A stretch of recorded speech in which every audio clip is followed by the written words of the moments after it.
Okay, ladies and gentlemen, this is Godfrey Bay, and I am with Billy. Billy. And tell me a little bit about yourself, Billy. Um, jag är Billy at City de Paiva i Nisha. Sen har vi Nisha, 13 då kommer hit att tjej, hans kanzo, additionella. Det got guy den Nasha, då Sandy den Nama.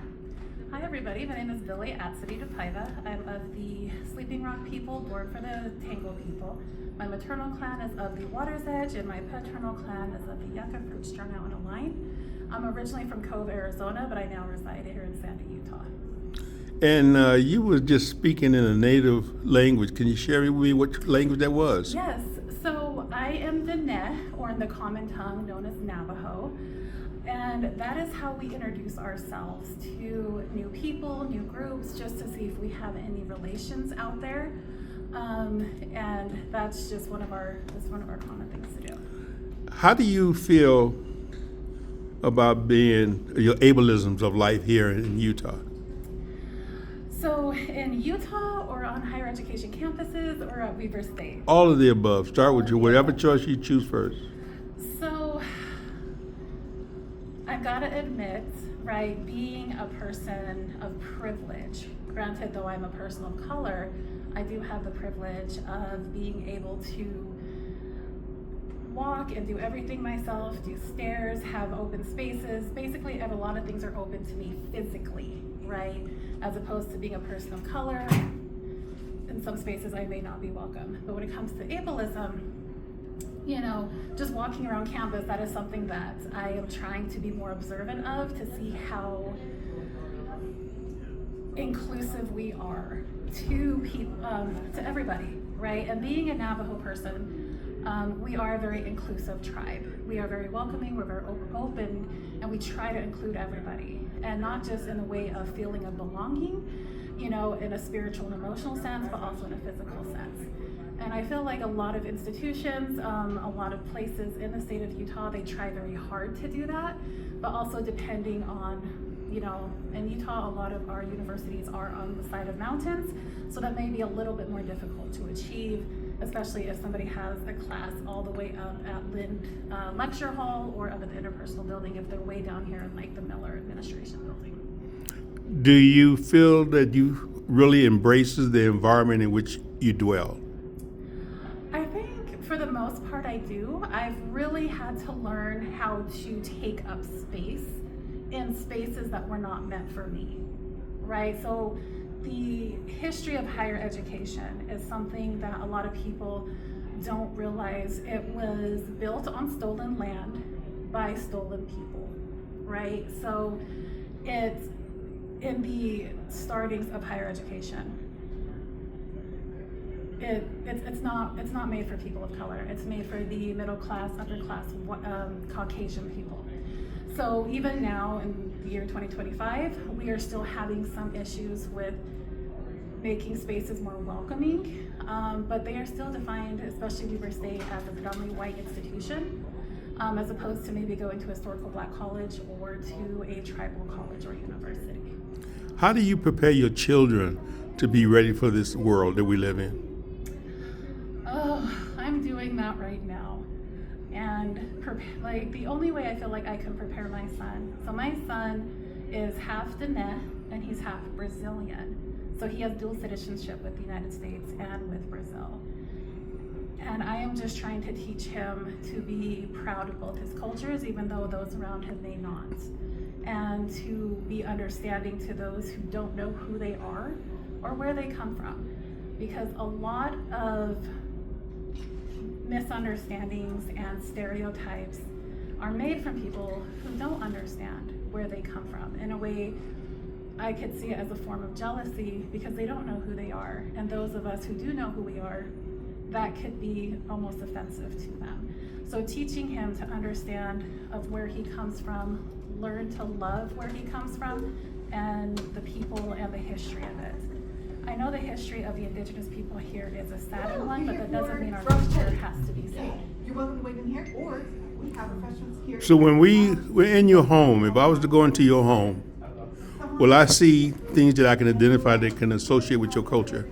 Oh yes, very much so. So you surround. What about holidays? Are you able to introduce them to things that they can identify heritagely and culturalistically? Yes, so I identify as an Indigenous woman, but I also identify as a member of the Church of Jesus Christ of Latter-day Saints. So I have multiple identities. And I have been able, as I've been getting older and growing, I've been able to incorporate all of that into one, even though the outside world may say that these are things that are clashing. But if you can finesse it and balance it like I do, and especially in the Navajo culture, a big part of our identity is being in balance with yourself, right? So that's mentally, emotionally, spiritually, and physically. If one is out of line, they're all out of line. And so for me to have to balance that, I'm able to be a part of these all identities and be able to share it with my son, and be respectful of each identity that I'm a part of. Such as when it comes to my Navajo side, you know, there are certain stories of the years that I can't tell.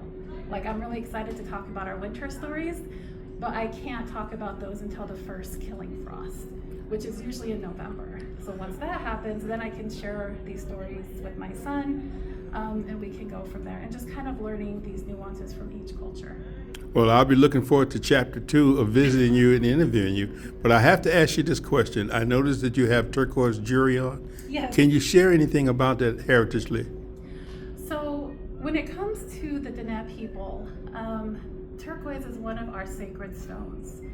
It is used for protection, and since I am outside of the 4 sacred mountains of the Southwest, so it's within New Mexico, Arizona, and Utah, in order to protect myself, I keep turquoise with me to make sure that spiritually I won't be attacked, as well as just a peace of mind. So a lot of, you'll notice a lot of Diné people will wear turquoise, especially outside of the reservation. And that is awesome. Are there Native Americans that do not embrace turquoise? There are probably some tribal nations that do, because we are from the Southwest where turquoise is found. Obviously, throughout the generations, we have traded, right? So we have coral within the Navajo Nation, but we are near a sea, right? So we have traded with different tribes. And so that's how it goes. People from the plains may have traded with us so that we can get things, and then we trade with them for the turquoise. I have one more question to ask you, and that is involving abilism, and how do you apply that to a call of action? A call of action? Meaning, how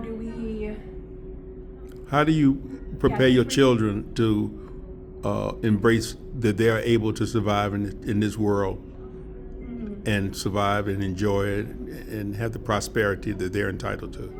I think one of the things I teach my son is his attitude of gratefulness and how blessed he is and who he is and what he's able to accomplish, and educating him that not everybody is the same, and that's okay.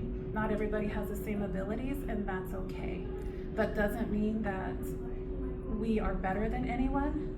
It doesn't mean that just because I can climb a flight of stairs versus someone who can't, that doesn't, I'm better than them. Because I get winded at the top of the stairs, so.